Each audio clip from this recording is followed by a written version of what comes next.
আসসালামু আলাইকুম বন্ধুরা।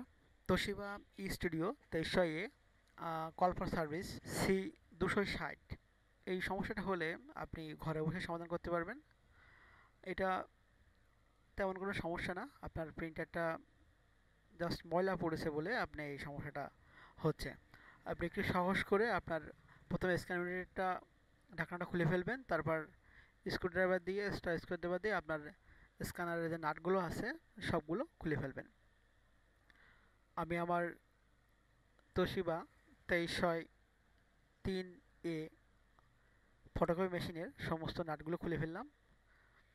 এখান থেকে এই লকটা আছে, লকটা টান দিয়ে খুলে ফেলবেন। এখানে দুটো নাট আছে, এই দুটাও খুলে ফেলবেন, প্রথমটা এবং দ্বিতীয়টা।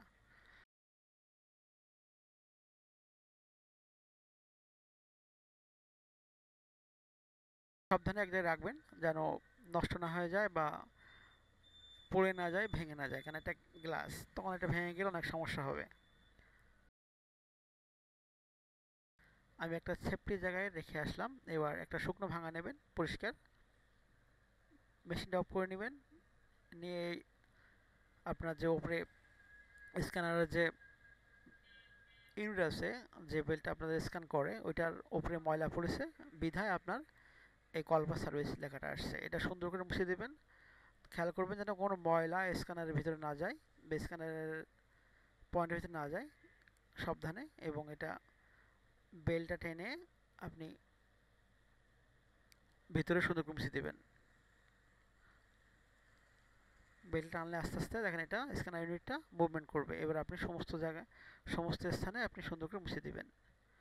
একটা শুকনো ভাঙা নিয়ে খুব আস্তে আস্তে সাবধানে আপনার স্ক্যানার ইউনিটের উপরের অংশ এবং ভিতরের অংশ যেখানে যেখানে ময়লা পড়েছে আপনি আস্তে আস্তে সাবধানে মুছে দিবেন, সাবধানে পরিষ্কার করবেন। করার পরপরই আপনার যে স্ক্যানারের গ্লাস ইউনিট আছে সেই গ্লাস ইউনিটটাও তলাটা পরিষ্কার করে নেবেন, কেননা বারবার তো খোলা সম্ভব হয় না। আমি স্ক্যানার ইউনিটের তোলা গ্লাসটা পরিষ্কার করে নিচ্ছি, চেয়ারের উপর রেখে আস্তে আস্তে পরিষ্কার করে নিচ্ছি।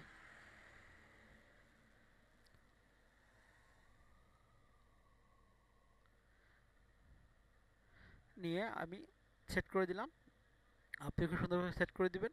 দিয়ে যে নাটগুলো লাগানো, যে স্ক্রুগুলো আছে সেগুলো সবগুলো সুন্দর করে সেট করে দিবেন।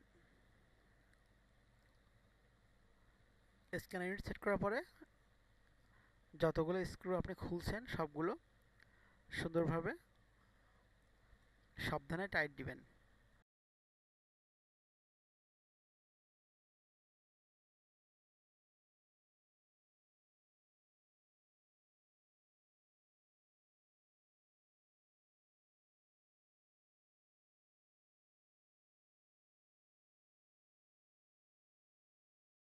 সবগুলো নাট টাইট হয়েছে কিনা ঠিকমতো সেটাও চেক করে নেবেন। নিয়ে লকটা লাগাই দিবেন। এর পরপরই আপনার পিছনের ব্যাক সাইড কভারটা লাগাই দিবেন। দিয়ে আপনার মেশিনটা অন করবেন।